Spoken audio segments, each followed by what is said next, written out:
Okay. Joe Biden yesterday he had ice cream. They couldn't say what he had on his schedule, but we now know what he had on his schedule. He had to stop at an ice cream parlor, and he got a nice ice cream cone. I don't know what flavor. I don't know who asked him.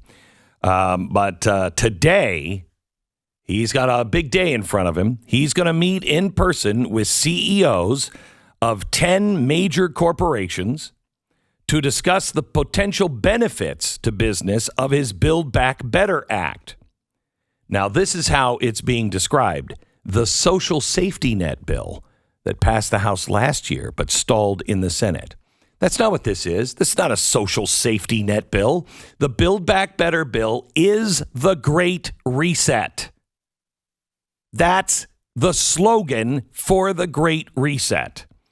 According to the White House official who requested anonymity on Tuesday, probably because they don't want anybody to know they're associated with the White House at this point, to preview the event. They were asked to preview it. It's still being finalized. The executives will all be there in person. No one will be attending virtually. That's a change from past CEO events that he has hosted. And here are the people that are expected to be with him today. Mary Barra, she is the chair and chief executive officer of General Motors. Mark Benioff, chair, co-chief executive officer, and founder of Salesforce. He's also on the WEF board of directors. He is the chief salesman when it comes to the Great Reset. Thusunda Brown Duckett, president chief officer of TIAA. Jim Farley, the chief executive officer of Ford. Barbara Humpton, president CEO of Siemens. Tom Linebarger, he's the CEO of Cummins. Enrique Lorez, the executive officer of HP. Josh Silverman, the chief executive officer of Etsy. Brad Smith, what a surprise, president and vice chairman of Microsoft. Wendell Weeks, chairman and CEO of Corning. These are all people that are in and fully supportive of the Build Back Better Act and the Great Reset. So he is having a PR meeting today, bringing in all the people that are all deeply on board for the Great Reset. And he's going to have a little meeting with them. And then they're all going to go out to the media and say, this is going to help our economy. It's going to help. No, it's going to help our economy. So what is the big thing that's going to help our economy? Well, a reset of capitalism. That's what's going to help. And something called ESG scores, environmental, social justice, and governance scores. And these governance scores are going to help people navigate the very tricky financial waters that we're going into because of climate change. Let me give you this. Regulators, federal regulators, today, a news story from Politico, are likely to press banks to prepare for the fallout from a warming planet. So the planet is getting so warm right now that federal regulators are saying, you better, as banks, you better prepare for this. And one of the things you need to do is stop financing fossil fuels. If you think your gas price is high today, give it a year. You must stand up in your state. You have to call your congressman and your senator. You cannot let the Build Back Better bill or anything like it to pass. You've got to get into regulations because it's everywhere. It's in everybody's company. If you work for a big company, it's in your company. The way to stop it is through the financial sector.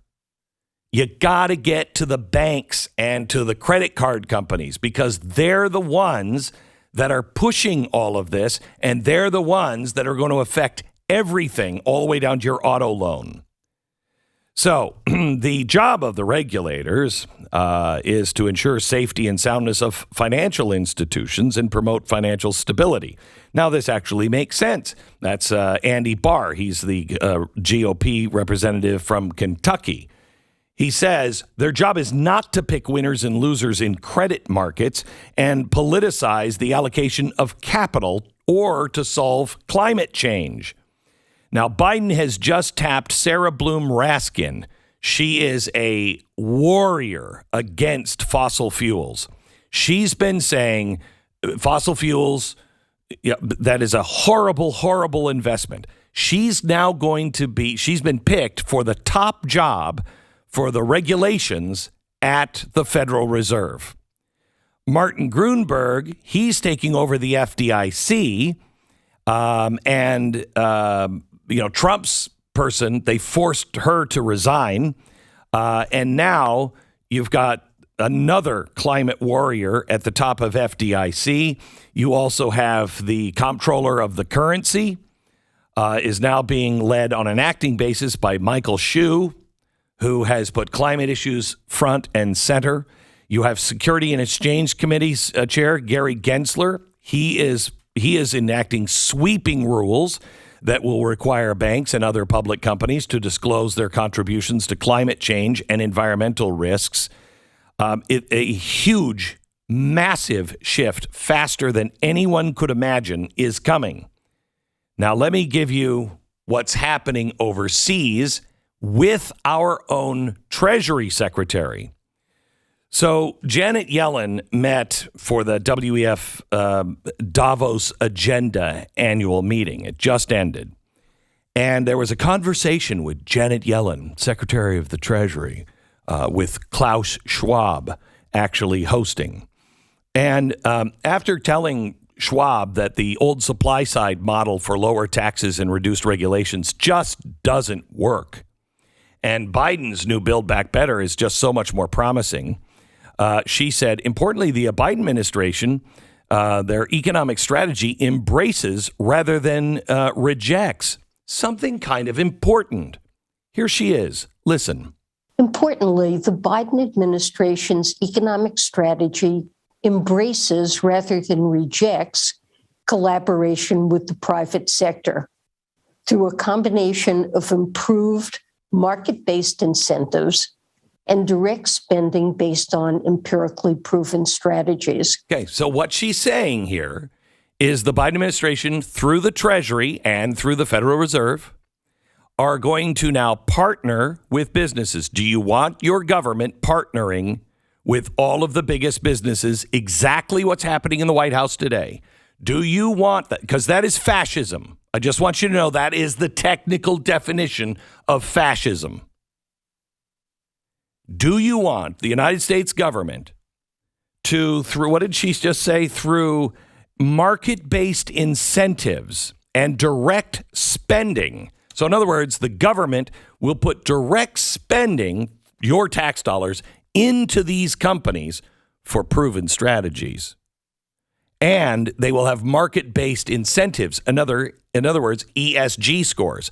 Get out of that business and you can have your business. Otherwise, you'll be destroyed. That is fascism. That is not the free market. Now, she goes on to say, we just have a different focus. Listen to this. Essentially, we aren't just focused on achieving a high top-line growth number that is unsustainable. We're instead aiming for growth that is inclusive and green. The economic moment is well suited to accommodate such a modern supply-side expansion. So we are not focused on high top-line economic growth. Well, that's pretty obvious. A year ago, our growth was 30% with everything shut down. Our GDP was 30%. Our GDP today is what, 3.5%? So they're clearly not interested in any kind of top-line economic growth. They're only interested in growth that is sustainable, green, and inclusive. ESG. So they want to make sure that we spread the wealth around. And the best way to do that is to pick winners and losers. Then Klaus Schwab had something to say. He is the head of the World Economic Forum. He is the guy who's really spearheading the Great Reset. Here's what he just said. Remember, this conference ended 2 days ago. Here's what he said.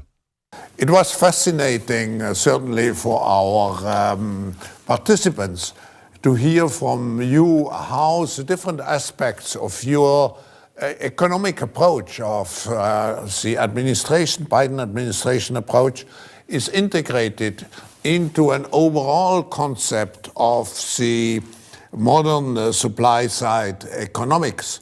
And I think, just in a nutshell, that's probably the pathway which we have to choose in the context of today, and to create a modern economy which is not just successful in creating prosperity, but creating inclusive prosperity, also sustainable and also resilient prosperity.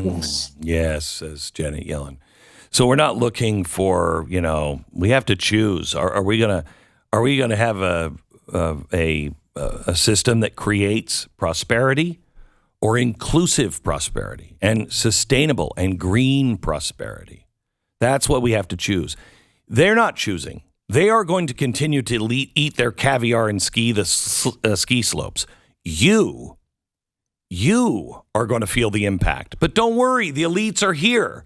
The elites have a plan for you.